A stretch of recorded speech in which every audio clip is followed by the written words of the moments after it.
Et bonjour à tous, je suis Delphine Vallée, la fondatrice et dirigeante de la pause concours. Je suis un quart d'heure avant le live de tout à l'heure, dans un quart d'heure, parce que justement je veux faire des essais pour m'assurer que tout est ok, qu'on se voit bien et qu'on s'entend bien. Donc si vous arrivez, eh bien c'est super, comme ça vous allez pouvoir me dire si vous voyez quelque chose.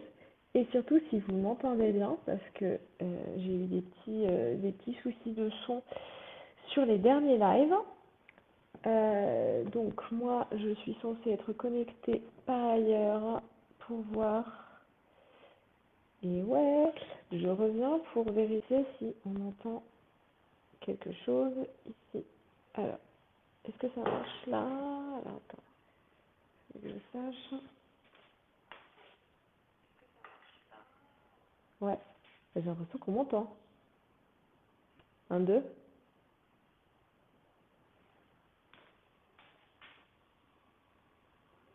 Je crois que c'est bon. Ok, donc je pense que j'ai du son.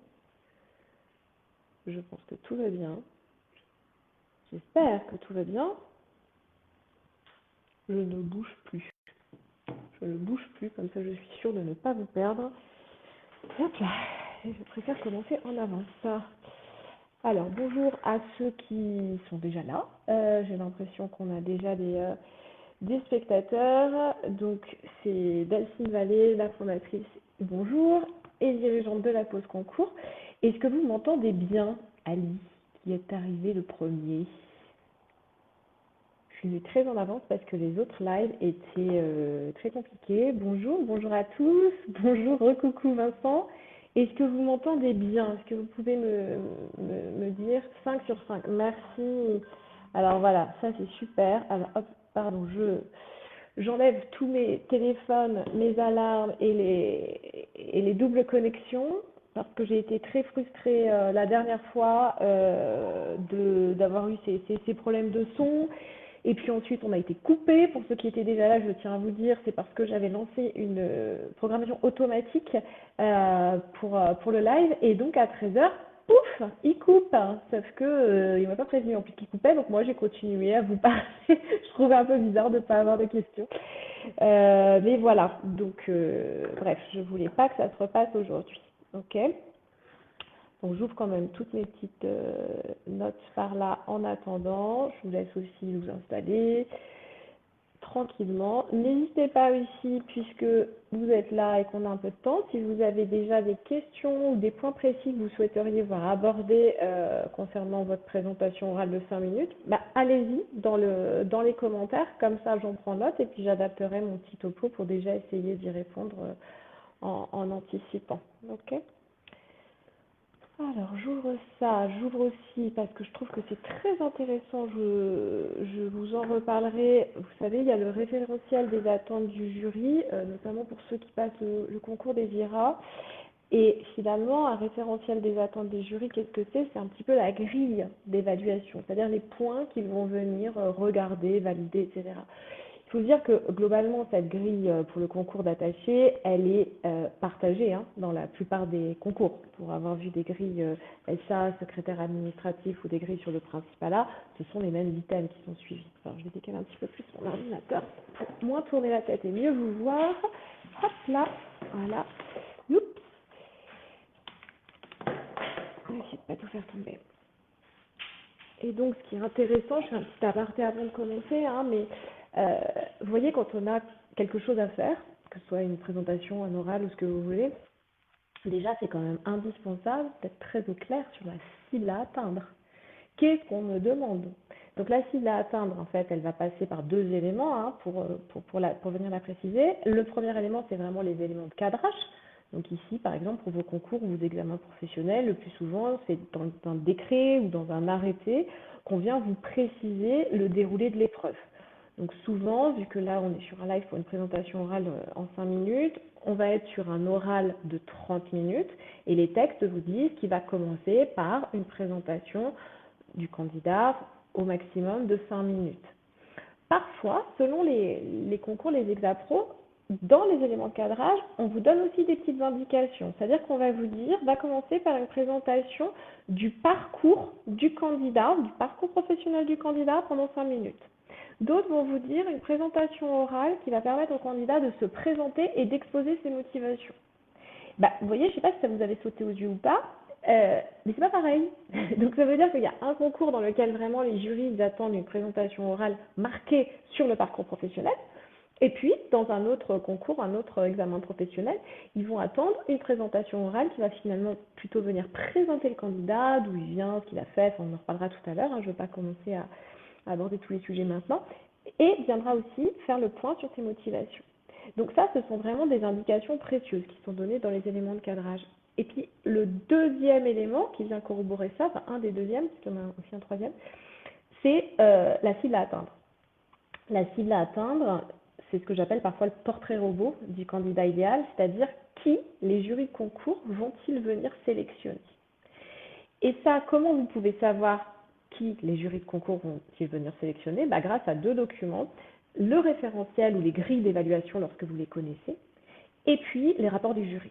C'est dans les rapports du jury où les jurys des années passées vont vous dire finalement tout ce qu'ils ont aimé, tout ce qu'ils ont apprécié, tout ce qu'ils ont salué et puis ce qu'ils ont moins aimé. C'est là où on va retrouver, vous voyez, ces tournures, pas assez de candidats osent faire part d'une opinion ou bien d'une opinion suffisamment argumentée, suffisamment construite. C'est là où les jurys de concours vont vous dire qu'ils regrettent des présentations trop stéréotypées. Vous voyez, donc tous ces éléments-là, ça vous permet, mis bout à bout, de venir dessiner oui, la cible à atteindre du candidat idéal. Donc, j'ai envie de vous dire, sur la forme pour votre présentation orale, c'est un peu ça la première étape.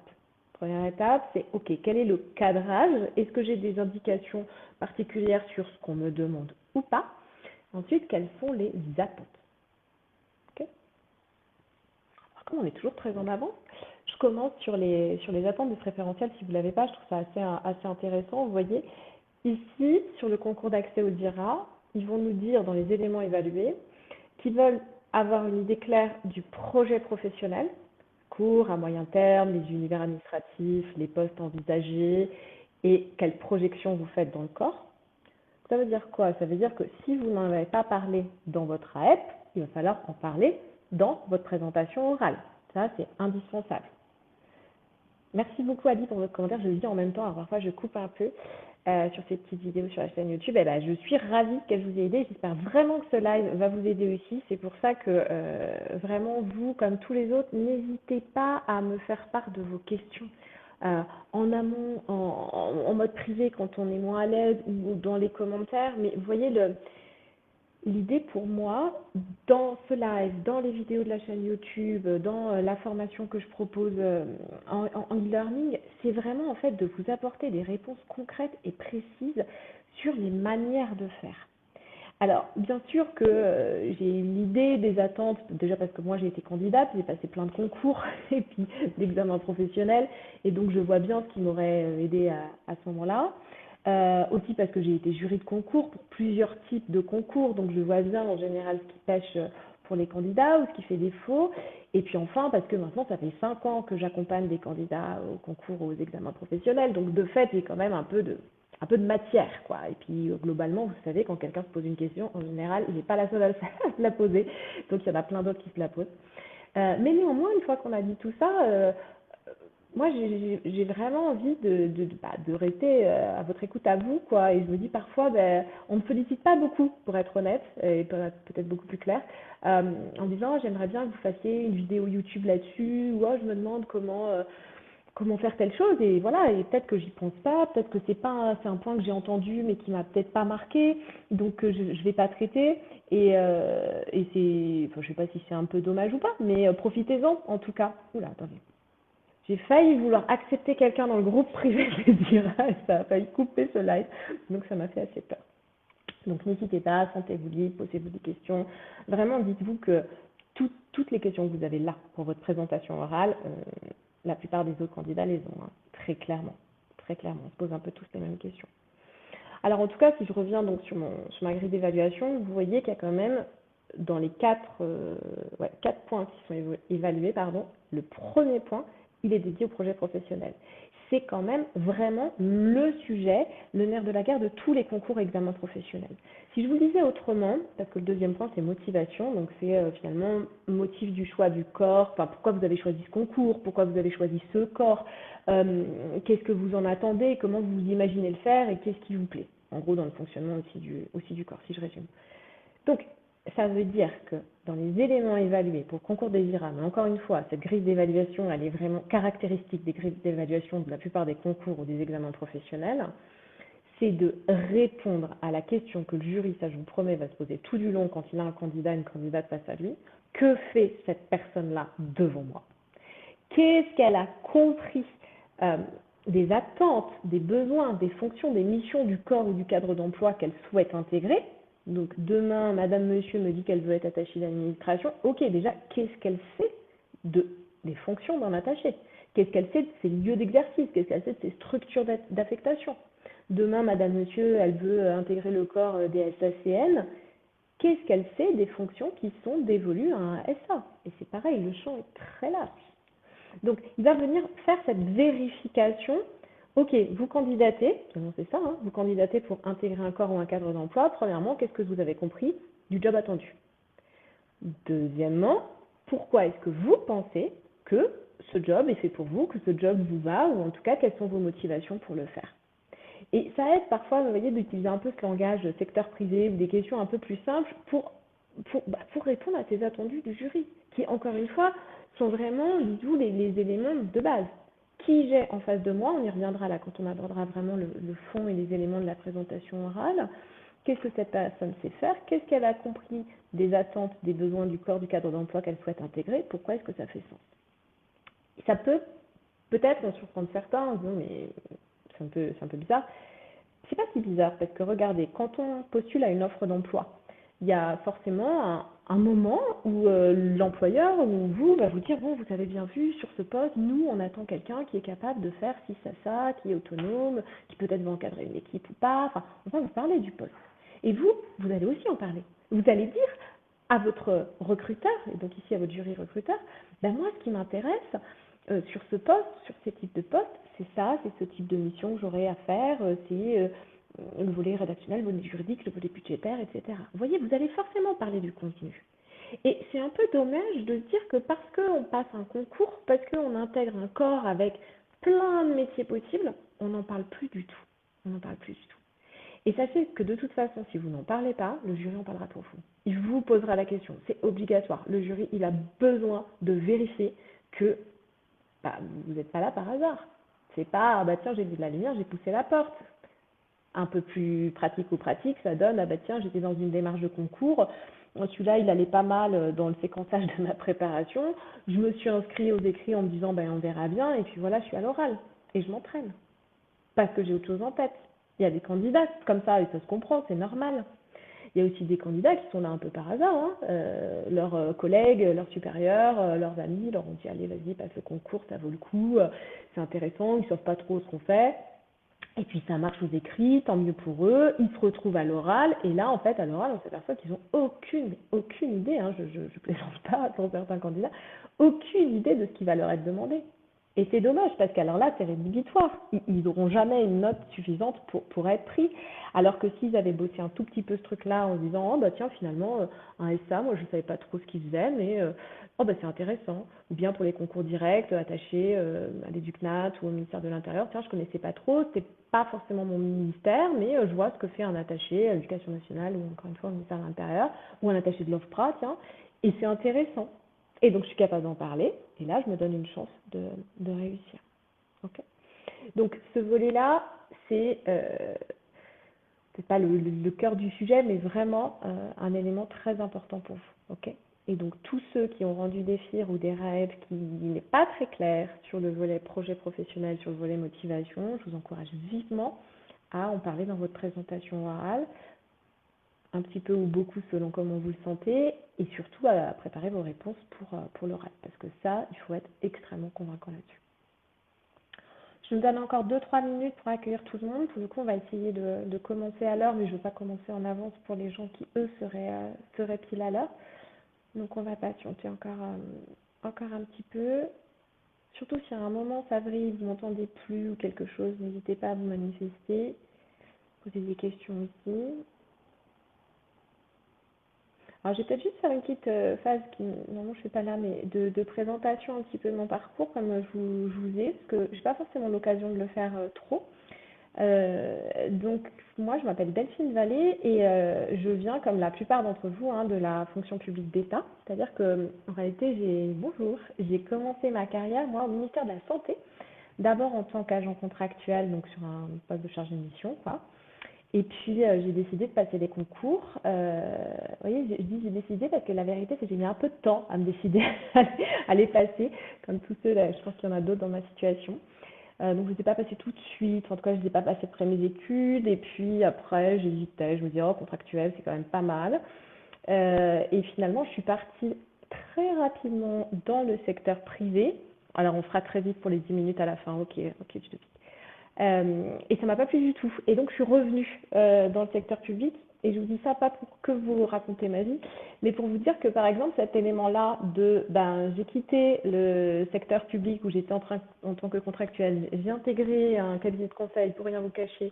Ça s'est lamentablement très mal passé et donc j'ai démissionné au bout de 4 mois et j'ai repostulé dans le public. J'ai réussi à me refaire engager dans le public, bonjour, et à passer les concours. Et ben, c'est l'histoire que j'ai servi à tous mes euros de concours après.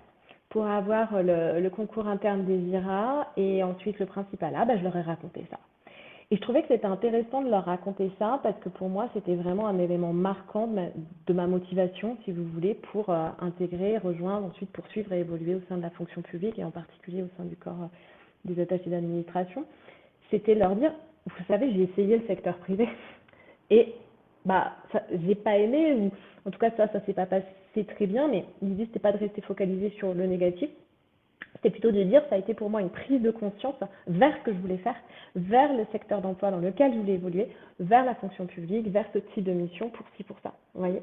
Donc, je vous place aussi maintenant parce que gardez en tête que dans vos présentations, tous les éléments un peu, les éléments de vie, les éléments un peu chaotiques, les échecs, les erreurs, enfin les choses qui se passent pas bien, etc., eh ben, on peut en faire quelque chose de positif, on peut surtout en faire un élément très marquant de vous, de votre profil, de votre réflexion. Et plus vous serez dans une introspection sincère, dans un discours construit, honnête et authentique, plus vous avez des chances de convaincre votre jury. Je vais refermer cette petite parenthèse. Je continue d'accueillir tout le monde, c'est bien, j'ai l'impression qu'il y a des gens qui se connaissent. Alors, vous savez que quand on connaît des gens, c'est super parce qu'on peut travailler avec eux et ça va vraiment être une force. Je vais commencer à prendre juste des petites notes.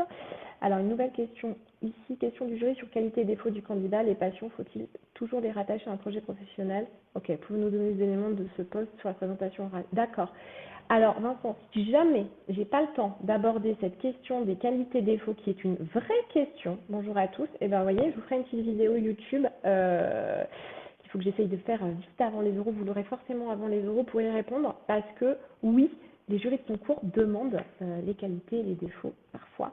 Non, il n'y a pas toujours besoin, juste pour faire court, que ce soit directement en lien avec votre projet professionnel. En revanche, que ce soit quelque chose qui dit quelque chose du professionnel que vous êtes. J'ai un peu raté ma phrase, mais vous voyez l'idée.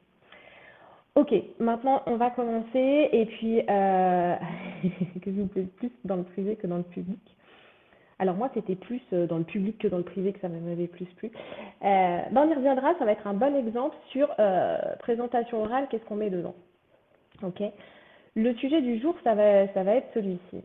Hop, c'est de vous dire, vous êtes admissible à un oral de concours, bonjour, bravo, c'est génial, déjà c'est une grande chance et on est positif et on est content. Et je vous dis ça pas juste comme ça, je vous dis ça parce que quand on est content, quand on a envie d'y arriver, quand on dit allez, la dernière étape c'est l'oral et je vais y aller et je vais, j'ai pas de mot assez correct qui sort, je vais réussir cet oral de concours et intégrer ce corps ou ce cadre d'emploi, et bien ça se sent. Et votre jury va le sentir. Il va sentir un engagement, il va sentir que vous êtes à votre place, que vous avez réfléchi, que vous avez vraiment envie d'être là. Et ça, c'est très engageant pour un jury. Donc, la deuxième étape, c'est de vous dire, puisque vous êtes à cet oral, vous êtes content, votre objectif à vous, ça va être de convaincre le jury que vous êtes à votre place. Ce que j'ai dit tout à l'heure un petit peu en aparté, convaincre le jury qu'on est à sa place, ça suppose bien entendu qu'on sait quelles sont les missions, les fonctions, les types de postes, qu'on va être amené à exercer demain une fois qu'on aura réussi ce concours. Donc ça implique d'être au clair sur les attendus de ce recrutement qu'on va trouver dans les éléments de cadrage, dans les présentations des corps, dans les rapports du jury. Ils vont nous dire tout ce qu'ils ont aimé, pas aimé, notamment sur ce volet-là du projet professionnel et des projets professionnels. Alors je reprends un petit peu les questions après parce que là je vais me perdre sinon. Ok, donc une fois qu'on est au clair sur finalement que font les agents, les fonctionnaires qui ont réussi ce concours, on va se dire, moi, il va falloir que je montre au jury que j'ai déjà aujourd'hui un certain nombre de compétences pour exercer ces fonctions. Je n'ai pas toutes les compétences, c'est normal puisque je postule à ce corps ou ce cadre d'emploi. Donc normalement, j'ai pas fait tout ce qu'on attend que je fasse, mais j'ai aussi un certain nombre d'aptitudes et j'ai aussi envie de le faire. D'accord? Donc ça, c'est toujours un petit peu votre fil rouge. Là, ce que je voudrais vous inviter à faire, une fois qu'on a défini notre cible à atteindre, qu'on est au clair sur finalement quel est le job qui sera fait une fois que j'aurai réussi ce concours, hein, c'est de vous dire maintenant, deuxième étape, quel message je veux faire passer au jury. Puisque j'ai 5 minutes à parler de moi, qu'est-ce que je veux qu'ils retiennent de moi? Qu'est-ce que je veux qu'ils sachent de moi? C'est important que vous le preniez au début que pour vous. De vous dire, vraiment, moi, le message que je veux faire passer en 5 minutes au jury, c'est celui-ci. Bon, globalement, il n'y a pas 15 messages. Hein. Le message que vous voulez faire passer au jury, c'est que vous êtes à votre place pour passer ce concours, ce cadre d'emploi, parce que vous pensez que vous avez les compétences ou les aptitudes pour exercer. Vous êtes à votre place parce que c'est une forme d'évolution, ou bien parce que c'est une forme de renouvellement, de changement dans votre carrière, et que cette rupture, comme moi j'en parlais tout à l'heure avec le public et le privé, là maintenant définitivement vous êtes très au clair, c'est ça que vous voulez faire. Votre fil rouge, ça peut être aussi de prouver au jury que vous avez la posture, les attitudes, que vous serez, si c'est des corps ou des concours avec du management, le type de manager qu'ils ont envie d'avoir dans leur service. Vous voyez que vous êtes cette personne-là, que vous serez capable d'emmener leurs équipes pour faire quelque chose. J'ai envie de vous dire, peu importe vos mots, mais trouvez ce fil rouge, cette idée qui va finalement être la colonne vertébrale de tout votre discours, que vous allez construire pour venir étayer ça, expliquer ça, argumenter ça. Si je devais encore le dire autrement, je vous dirais, pour trouver son fil rouge, l'idée c'est de se dire, ok, à l'issue des 5 minutes, qu'est-ce que je veux que le jury sache de moi? Qu'est-ce que je veux qu'il retienne de moi? Si ça devait s'arrêter là et que le jury devait mettre 3 mots sur la table, 3 qualités, 3 caractéristiques, qu'est-ce que ce serait? Si le jury devait retenir une phrase, une idée, qu'est-ce qu'il dirait de moi? Vous voyez? Et bien ça, ce que le jury doit retenir au bout des 5 minutes, dit en une phrase ou dit en 3 mots, c'est votre fil rouge. D'accord? Ça veut dire que c'est ça que vous allez démontrer à votre jury. Votre fil rouge, maintenant, vous allez quand même faire une petite vérification, juste histoire de vous assurer que ce que vous avez envie de dire au jury, ça correspond bien à ce que le jury a envie d'entendre. Je reboucle là avec mon cadrage des épreuves, avec mon rapport du jury, avec les attendus du corps ou du cadre d'emploi. Par exemple, imaginons quelqu'un qui me dirait, moi j'ai envie que le jury sache que je suis quelqu'un d'extrêmement créatif, d'hyper artistique, que j'ai 100 idées à la minute, que j'aime peindre et qu'il y a de la musique, des couleurs partout. Bon, super. Vous voyez bien qu'on peut en tirer un élément qui va être intéressant pour le jury, tout ce volet créativité, enfin deux d'ailleurs, créativité et dynamisme, mais on ne peut pas faire un oral de concours, par exemple, pour les IRAC que là-dessus. Il va manquer des petits éléments quand même au jury, il va lui manquer peut-être des compétences métiers, peut-être des aptitudes au management, peut-être une envie et un pourquoi de se dire ah oui, et pourquoi vous voulez faire attaché d'administration alors? Vous voyez bien. Donc assurez-vous quand même que votre fil rouge, votre message, il correspond aux attentes du jury. Une fois qu'on a dit ça, vous allez tout simplement croiser les deux et de vous dire le jury il a besoin de s'assurer que j'ai un certain nombre de compétences ou d'aptitudes qui le laissent penser que demain, je suis capable de remplir les fonctions, et autrement de faire le job, qui est attendu pour ce corps et ce cadre d'emploi. C'est ça dans le référentiel où on va trouver projection entre les compétences, je ne sais plus comment on dit, parallèle entre les compétences acquises et les compétences attendues. C'est ça ce que ça veut dire. Ça veut dire moi, dans ma formation académique, dans mon parcours de carrière passé, j'ai pu développer un certain nombre de compétences. Par exemple, j'ai une compétence métier dans le champ des systèmes d'information, des bases de données, etc., où j'ai une compétence juridique précise. Et ça tombe bien, Parce que demain, dans le corps XY ou attaché que je veux intégrer, je sais que je pourrais être amenée à exercer sur des fonctions juridiques ou sur des fonctions de support dans lesquelles ces compétences, elles vont être mobilisées. Vous voyez, c'est comme ça qu'on passe d'une compétence attendue enfin, une compétence acquise à une compétence attendue. Et donc, toute votre présentation orale, c'est un peu cet équilibre-là. C'est d'arriver à dire au jury, là, pour ceux qui prennent des notes, je vous conseille juste de retenir ça, c'est hyper important, qui je suis d'où je viens, qu'est-ce que je sais faire, c'est quelles sont mes compétences, qu'est-ce que je peux faire, ça c'est quelles sont mes aptitudes, qu'est-ce que je veux faire, projet professionnel, et pourquoi ça fait sens, motivation. Je vous garantis que quand vous avez ces 5 éléments dans votre présentation, sur le fond, dans un sens ou dans un autre, on y verra après, peu importe, le jury trouve plutôt, les réponses à toutes les questions qu'il va se poser. Ok, qui est cette personne? D'où elle sort? Qu'est-ce qu'elle sait faire? Ok. Qu'est-ce qu'elle peut faire? Donc pourquoi est-ce qu'elle pense qu'elle aurait des compétences ou des aptitudes pour exercer les fonctions qui sont dévolues demain au corps, au cadre d'emploi qu'elle souhaite intégrer? Qu'est-ce qu'elle veut faire? Qu'est-ce qu'elle fait devant moi? Pourquoi elle postule? Donc sur quel type de job elle s'imagine? Sur quel type de ministère? Sur quel type de fonction? Sur quel type de mission, etc. Et pourquoi ça fait sens? D'accord? Donc en gros, vous allez lui parler de ça. Et pour organiser ça, moi je vous invite à trouver votre fil rouge et à vous dire, le message que je veux vraiment faire passer à mon jury, c'est celui-ci. Je veux qu'il entende que d'une part, j'ai des compétences métiers, j'ai des expertises, juridique organisationnelle, animation de réunion, gestion de projet, ce que vous voulez. Et j'ai aussi des qualités humaines, des aptitudes de management, des envies d'encadrer, des envies d'animer une équipe, ou bien des qualités dans le champ de la communication ou du pilotage de dossiers qui, demain, me seront utiles pour exercer ces nouvelles fonctions.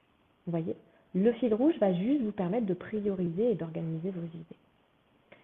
Est-ce que juste là, sur le contenu, ça va à peu près? Tiens, je vais rester à la question là. Comment ne pas être caricatural quand on parle de l'intérêt général comme motivation et du sens d'être utile? Super question, merci beaucoup. Et bien, pas en parlant juste comme ça. Alors ça, c'est ce qu'on appelle intérêt général. Vous voyez, moi je veux servir l'État, intérêt général, fonction publique, tout ça. C'est des mots valides, c'est des étiquettes, quoi. Si vous mettez rien derrière, si vous ne l'illustrez pas, ouais, j'ai réussi, si vous ne l'illustrez pas, si vous ne dites pas en quoi pour vous intégrer tel corps ou en quoi pour vous exercer telle fonction va servir l'intérêt général, ça va faire un peu creux.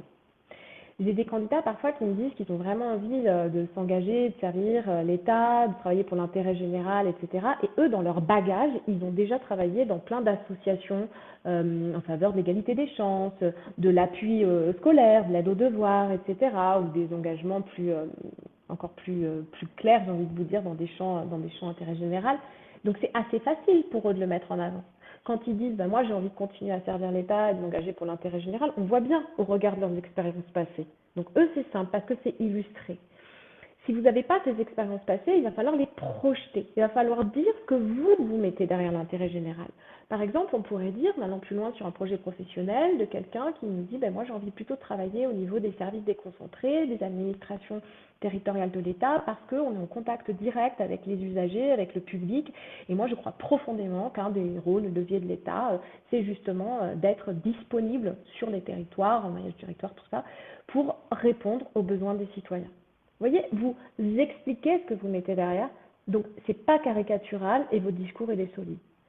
Si ça ne vous parle pas plus que ça, vous n'êtes pas obligé de le mettre. Vous n'êtes pas obligé de dire moi je rêve d'être fonctionnaire pour servir l'intérêt général. Vous trouvez autre chose, vous n'en parlez pas. Et puis c'est tout. Sur la question du sens et des motivations, mais c'est un petit peu la même. Imaginons que votre projet professionnel soit d'aller travailler pour le ministère de la Justice ou le ministère des Armées, etc., sur plutôt des fonctions support. Mais ça fait vraiment sens pour vous. C'est-à-dire que dans votre conception plutôt des choses, un État et surtout les missions très régaliennes de l'État, elles sont fondamentales pour tenir l'État, le pays, etc. Les missions du ministère des Armées, elles sont hyper importantes. Et donc, même si vous y participez sur le volet logistique, pour vous, c'est vraiment venir servir les politiques publiques portées par ce ministère, et ça vous parle. Parce que ces politiques publiques vous parlent. Donc là, vous pouvez les citer, vous pouvez illustrer, ou ramener sur des choses de votre vie, ou juste vous arrêter là et faire une perche pour l'échange avec le jury. Mais vous voyez, Le sens de sa démarche, c'est finalement tout simplement expliquer ce qu'on fait là. Souvenez-vous ce que j'ai dit tout à l'heure, si vous étiez là, comme si c'était un entretien d'embauche dans le secteur privé et que le recruteur vous dise, OK, et qu'est-ce qui vous plaît dans ma boîte? Pourquoi vous voulez travailler dans notre société? Bah, vous allez forcément trouver quelque chose, soit par rapport aux missions de cette société, soit par rapport à son fonctionnement, soit par rapport à ce qu'elle pourrait vous apporter. Mais il y a cette notion de je suis ici parce que ce que tu proposes et ta recruteur fait sens pour moi dans mes aspirations de carrière. D'accord? Donc là, on a un peu bordé toute la question du contenu. Hein, il y a quand même beaucoup de questions à se poser, mais les éléments, je vais juste le redire, principaux qui vont être attendus. Qui je suis, d'où je viens, qu'est-ce que je sais faire, compétences, qu'est-ce que je peux faire, aptitude, qu'est-ce que je veux faire, projet professionnel, et pourquoi ça fait sens pour moi de vouloir faire ce projet professionnel. Une fois que vous avez dit ça, il est impératif, là, pour le coup obligatoire, de structurer ses propos. D'accord? Donc, structurer ses propos, ça veut dire quoi? Ça veut dire qu'il va falloir que vous ayez un plan et le plan s'annonce. On va annoncer son plan. Alors, vous pouvez le faire de manière un peu basique. Dans une première partie, je vous parlerai d'eux et puis dans une seconde partie, je vous parlerai d'eux. Pas grave si vous faites ça, c'est voilà. Et puis, on peut aussi avoir des tournures un peu plus élégantes, un peu plus fines, qui va être ça va être les compétences que je vous présenterai, et puis avant de venir développer mes aptitudes pour le management. Vous voyez, votre annonce de plan, c'est plutôt une phrase, pas grand 1, grand 2, mais c'est pas grave. Là, franchement, on n'est pas, à la présentation orale, on n'est pas sur un exercice de style. On doit être efficace avec des propos clairs, des propos simples, des propos audibles pour un jury. D'accord? Donc, si votre phrase n'est pas la plus belle du monde, c'est pas grave. Ce qui est important, c'est que vous soyez qu'elle soit la plus incarnée possible quand vous allez la dire à l'oral. C'est un discours. Donc, écrivez ou en tout cas dites des choses que vous allez vraiment pouvoir dire à l'oral de manière simple, de manière convaincante. Donc, on a un plan et on l'annonce. Étant donné que ça doit être structuré et que vous allez annoncer votre plan, vous devez avoir une introduction. Et puis, une petite conclusion. D'accord? Donc, sur la forme, introduction, conclusion et puis un plan. La question du plan, c'est 2 ou 3 parties, hein, classiquement. Si vous avez 4 parties, vous les regroupez pour faire 2 parties. Ce sera beaucoup plus simple. Souvent, quand même, en 5 minutes, un plan en 2 parties, c'est bien. Pourquoi? Simplement parce que vous n'avez que 5 minutes.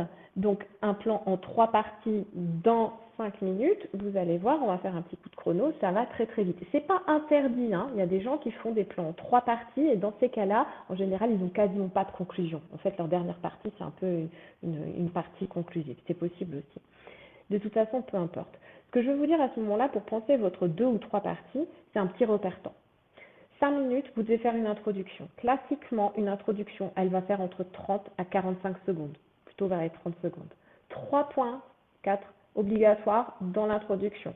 Bonjour, je me présente, je suis Delphine Vallet, je me situe, je suis actuellement en poste là où je termine mes études 2, j'annonce mon plan. Je me présente, je me situe, j'annonce mon plan. C'est les 3 points indispensables et moi je rajoute volontiers le bonjour de politesse au début de la présentation. Tous ces éléments-là, j'ai fait des vidéos sur la chaîne YouTube, vous les retrouverez un peu plus détaillées sur le côté le bonjour, une présentation au chrono, etc. avec les repères temps. Ensuite, je vous ai dit qu'il fallait une conclusion. Donc une conclusion, globalement, ça va être aussi à peu près autour de 30 secondes, selon comment vous avez structuré vos propos. Donc vous voyez bien que introduction plus conclusion, ça vous fait déjà 1 minute en moins. Il ne vous reste que 4 minutes. Donc quand je vous dis un plan en 2 parties, c'est tout simplement parce que quand on n'a que 4 minutes, avec un plan en 2 parties, c'est 2 minutes par partie, maximum. Donc vous voyez bien que ça va extrêmement vite. Si vous me faites un plan en 3 parties, vous allez être globalement entre 1 minute 15 et 1 minute 20 par partie. On ne dit pas grand chose en 1 minute 15, 1 minute 20. Ça peut le faire encore une fois, hein, ça peut le faire. Mais demandez-vous simplement si vous allez avoir le temps de dire ce que vous voulez dire dans cette minute 30. Pourquoi? Parce que ce qui est le plus important dans votre présentation, ça va être les transitions. C'est-à-dire qu'en gros, ce qu'on vous demande en 5 minutes, c'est de faire ce que j'appelle un plan plus plus. Un plan plus plus, c'est quoi? C'est une jolie introduction, donc qui situe, on se présente, on situe, on annonce son plan. Ensuite, transition pour annoncer sa première partie et on commence. On ne peut pas commencer comme ça, vous voyez, il va falloir un petit peu contextualiser de quoi il s'agit. Là, on va poser ces éléments, c'est là où je suis dans mon plan plus plus. Quelle est l'idée? Quelle est la compétence que je veux mettre en avant? Où est-ce que j'ai trouvé à l'exercer, à la développer? Comment est-ce que j'ai fait? Qu'est-ce que j'en retiens? Et j'enchaîne. Vous allez à peu près toujours rédiger comme ça. Vous allez annoncer l'idée que vous voulez mettre en avant dans cette partie et dans cette sous-partie de cette partie. Une fois que vous avez annoncé l'idée, c'est-à-dire dire de quoi je suis en train de parler, je vous dis que j'ai des qualités en matière d'accueil du public ou c'est quelque chose que j'apprécie. Ok, très bien, pourquoi? Où est-ce que ça s'est matérialisé? Ah, parce que j'ai déjà fait des stages ou bien l'été, je bossais à la mairie et j'accueillais le public. Ok, très bien. Vous avez contextualisé, illustré, justifié d'où vous sortez votre point. Et ensuite, le plus important, c'est l'analyser. Qu'est-ce que vous en retenez? Vous avez aimé accueillir du public? Vous n'avez pas aimé? C'était facile? C'était difficile? Qu'est-ce que ça a développé chez vous comme qualité? Vous voyez, souvent dans l'accueil du public, on a l'écoute, on peut avoir l'empathie, on peut avoir la discrétion, on peut avoir la réactivité, on peut avoir la gestion des conflits, on peut avoir le fait de rester calme quand on est un peu pris à partie et que c'est un petit peu compliqué. On peut aussi avoir le fait d'être bien organisé parce qu'on n'a pas toutes les réponses et il faut savoir à qui en référer ou à qui à transmettre. Vous voyez, de cette expérience accueil du public pendant un mois dans une collectivité, on va tirer plein de compétences, plein d'aptitudes qui seront directement intéressantes pour notre jury pour exercer les fonctions que vous voulez exercer à l'issue de ce recrutement. Donc c'est là-dessus qu'il faut mettre le paquet. Donc si je reviens sur mon développement, vous allez trouver vos 2 parties ou vos 3 parties. Dans chacune de ces parties, vous allez avoir peut-être 2 points à mettre en avant, 2 ou 3 points à mettre en avant. Ces points-là, ces idées, vous allez les énoncer, expliquer d'où ça sort et les analyser. Et on enchaîne parce qu'on n'a que 4 toutes petites minutes. Donc on ne peut pas en dire beaucoup plus. D'accord? Résultat, par rapport à la question tout à l'heure sur le plan des 10 minutes, tout ce que je viens de vous dire, c'est pareil, c'est vrai. Simplement, vous allez pouvoir mettre un peu plus de chair. On va être un peu moins plan détaillé avec les idées qui s'enchaînent. On va mettre un peu plus d'illustration, un peu plus de contenu. Pour avoir une petite idée des repères temps, en général, sur un plan 10 minutes, on va être sur une présentation de l'introduction autour de 1 minute 15, 1 minute 30, vous voyez, on contextualise un peu plus d'où on sort, ce qu'on a fait, où on est en poste, on amène un peu plus son parcours de carrière peut-être, et puis on annonce son plan. Ensuite, pareil, 2 ou 3 parties, et votre conclusion. La conclusion sur une présentation de 10 minutes, pareil, on va être autour d'1 minute, 1 minute 30. Donc, il vous reste à peu près 7 minutes si vous m'avez suivi sur le développement. 7 minutes sur un développement, 2 parties, ça vous fait 3 minutes et demie, 3 parties, ça vous fait entre 2 minutes 30 à 3 minutes par partie pour qu'elle soit équilibrée. Donc, il n'empêche que ça va extrêmement vite. 3 minutes 30 sur une partie, ça va très très vite. Vous trouvez vos 2 blocs d'idées, vous annoncez votre propos, vous pouvez un peu plus contextualiser, expliquer ce que vous avez fait dans ce cadre, ce que vous avez mis en place comme outil, etc. Vous allez sur l'analyse et vous enchaînez. D'accord? Donc, dans les deux cas, ça va quand même extrêmement vite. J'arrive là, pour tout le monde, 5 ou 10 minutes, peu importe, sur cette partie de la conclusion. Moi, je conseille quand même de faire une petite conclusion. Alors, selon comment vous êtes organisé, si vous avez fait 3 parties, en général, comme je l'ai dit, souvent votre 3e partie, elle va être dédiée en réalité à vos projections dans le corps, à vos motivations. Ah, finalement, je vais répondre à la question de pourquoi je suis là, pourquoi je me vois exercer ces fonctions-là. Donc dans ces cas-là, vous pouvez être beaucoup plus ramassé sur la conclusion, avoir une petite conclusion qui soit dans un plan 3 parties en 5 minutes, vous n'avez même pas peut-être de conclusion, ce sera une petite phrase de fin à la fin justement, soit dans une présentation de 10 minutes, vous allez un petit peu synthétiser l'ensemble de vos propos, puis faire une ouverture pour la suite et vous vous en arrêterez là.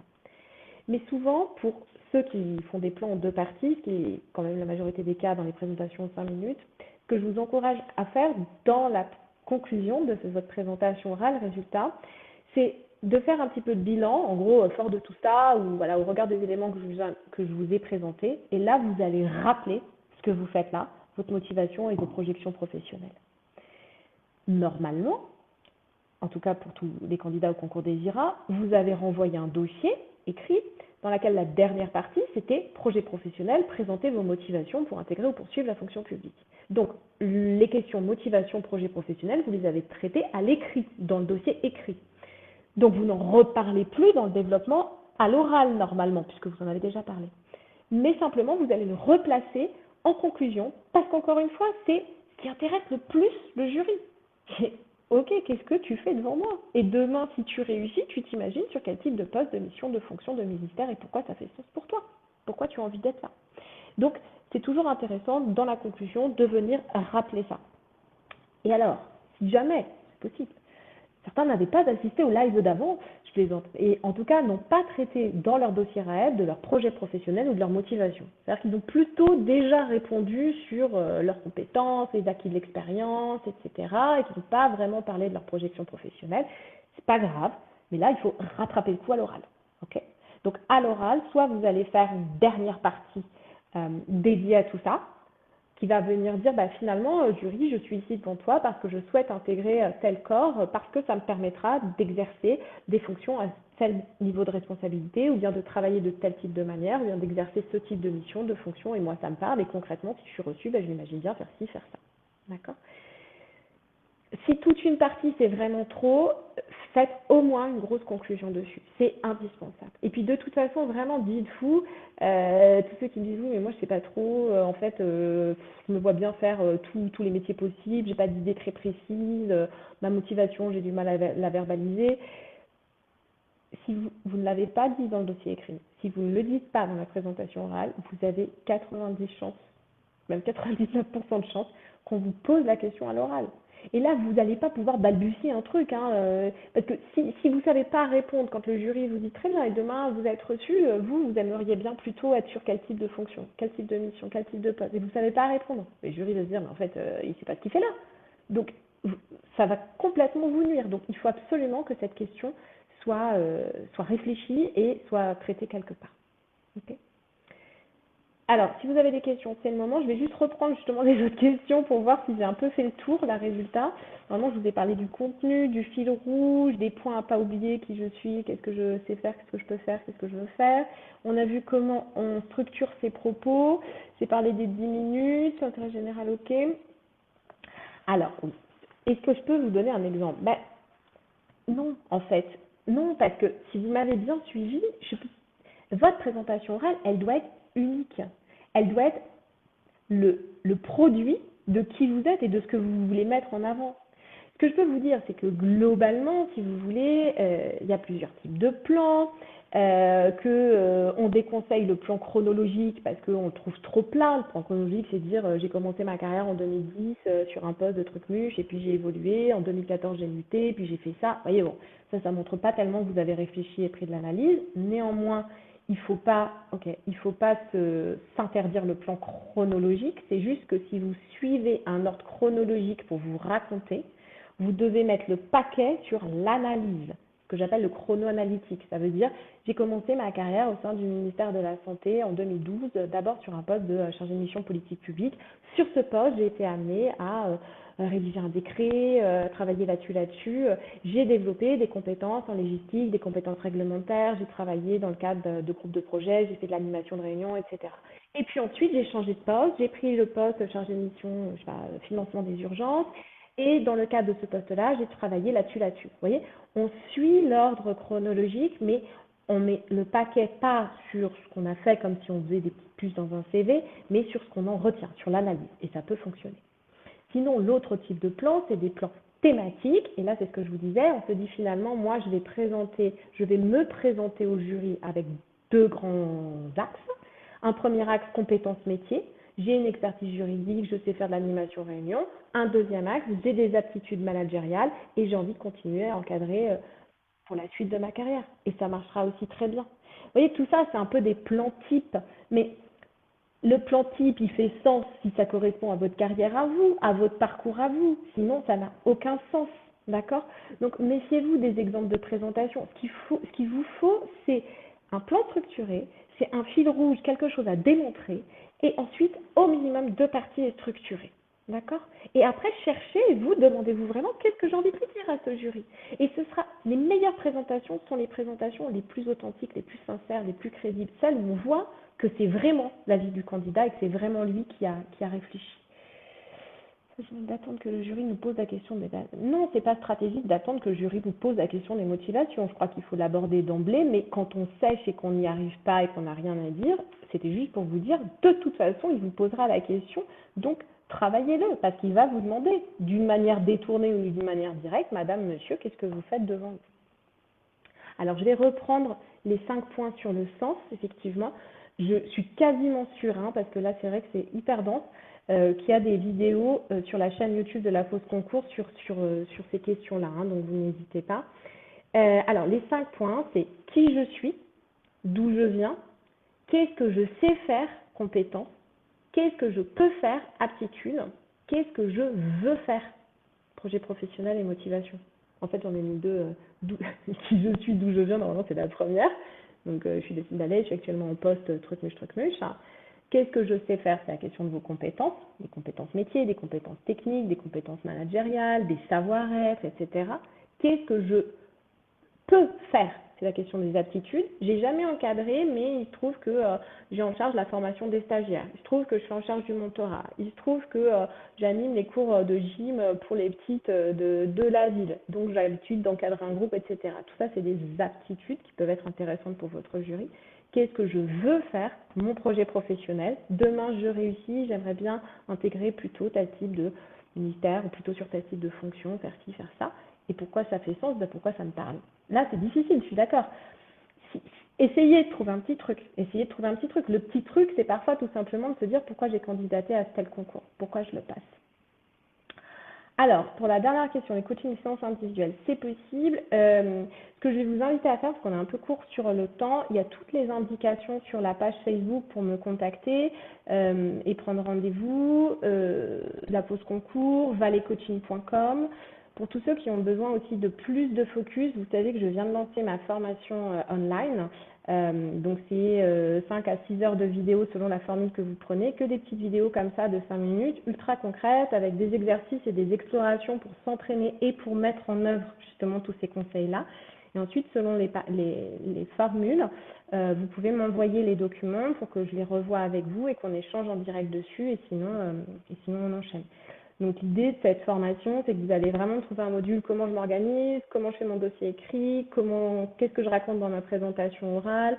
Ensuite, il y aura tout le volet aussi, comment je réponds aux questions d'un jury selon tous les types de questions, comment je gère mon stress, comment j'incarne mes propos, comment je visualise les épreuves. Enfin, vraiment, j'ai essayé de tout vous dire ce que je sais et ce que je fais depuis 5 ans dans ces petites vidéos. Donc c'est pareil, vous trouverez un lien quelque part sur la page, sur la page de la pause concours, je le remettrai. Et sinon, vous trouverez aussi des liens dans mon agenda individuel pour faire des séances en individuel. Mais j'ai aussi voulu faire ces lives parce que c'est les vacances de Noël et que je vais aussi prendre des congés, donc je serai beaucoup moins disponible. Mais voilà, vraiment, je pense qu'avec la formation, vous aurez toutes les idées. En plus, tout est à 50% en ce moment, donc c'est cadeau de Noël. Sur YouTube, il y a plein de trucs et puis je reste disponible par mail si besoin. Hein. Alors, super, sur les 5 sens, ok. J'ai raté une question. Faut-il avoir une idée très précise de poste? Alors, ça dépend quel concours vous passez. Si vous passez un concours comme le VIRA, donc un concours qui va vous amener sur un corps interministériel et généraliste, il ne faut pas des idées trop précises ou il faut plusieurs idées. Ce que je dis souvent, c'est qu'on ne fait pas les VIRA pour un poste. On ne fait pas les VIRA parce qu'on veut être acheteur au ministère de la Justice et puis c'est tout. On ne fait pas les VIRA parce qu'on a vu qu'il y avait un poste au MEAE cette année et ce serait vraiment trop bien. Non, on fait des VIRA pour intégrer des fonctions variées dans des univers variés potentiellement pour tous les ministères. Donc vous voyez bien qu'une fois qu'on a dit ça, ça ne fait pas sens de leur mettre un poste. Ça peut faire sens de leur dire, bon ben voilà, moi j'imagine bien sur tel type de poste, des postes chargés de mission juridique, des postes plutôt dans le suivi budgétaire, dans le suivi financier, ou des postes, et vous mettez un autre environnement. Vous voyez, vous citez plutôt des types de postes, et si vous faites ça, vous en citez au moins 2, voire 3. Sinon, moi j'aime bien plutôt qu'on ait une présentation vers des types de missions. Bon, bah, moi, j'imagine plutôt sur des fonctions RH, quel que soit le ministère, et plutôt en administration centrale, parce que justement, j'aimerais bien réfléchir et travailler à toutes ces questions d'attractivité de la fonction publique, du système des carrières, les réflexions sur le concours, etc. Ou bien, moi, j'aimerais bien quelque chose de vraiment très opérationnel et être dans la mise en œuvre concrète des politiques publiques, avec une dimension encadrement. Donc, je me vois plutôt dans des services déconcentrés. Et idéalement, je serais quand même bien intéressée par le ministère de la transition écologique ou bien le ministère, si vous voulez, parce que les politiques publiques qui sont portées en leur sein m'intéressent particulièrement. Évidemment, vous travaillez, parce que tout ça, c'est des petites pages, vous pouvez avoir des questions dessus à l'oral.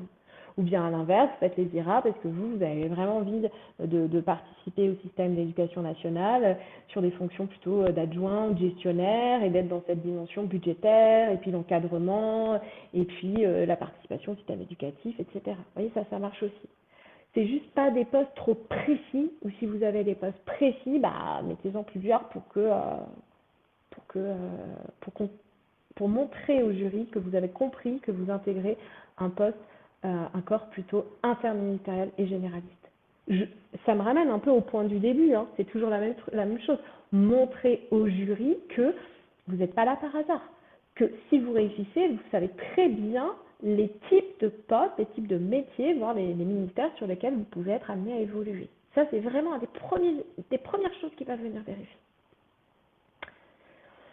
Voilà, écoutez, je vais vous laisser là. Je vous remercie pour votre participation. Je vous remercie pour vos questions parce que, comme je l'ai dit tout à l'heure, c'est hyper précieux pour moi et pour tous ceux qui sont là. Pour avoir plus d'infos, vous aurez tout sur la page de la pause concours. Je vous remettrai les liens pour la formation e-learning, les liens pour mon calendrier. Pour tous ceux qui passent les IRA très bientôt, bah, écoutez, je vous souhaite bon courage. Et croyez en vous, parce que ça, c'est pareil, ça se sent. Et ça, j'ai fait des vidéos là-dessus, c'est hyper important hein, que vous arriviez convaincu que ça peut fonctionner, parce que si vous arrivez en vous disant de toute façon je vais rater, ben, le jury va un peu sentir ça et va dire je sais pas, peut-être pas cette année. Vous voyez, et c'est pas ça que vous voulez le convaincre que c'est cette année et que c'est maintenant, donc vous soyez super engagé dans la démarche. Merci à tous et puis très bonne continuation. Merci. N'hésitez pas à me redire, quel que soit le support, si vous voulez des vidéos sur un sujet ou sur un autre, c'est toujours un plaisir pour moi. Voilà. Au revoir à tous. À bientôt.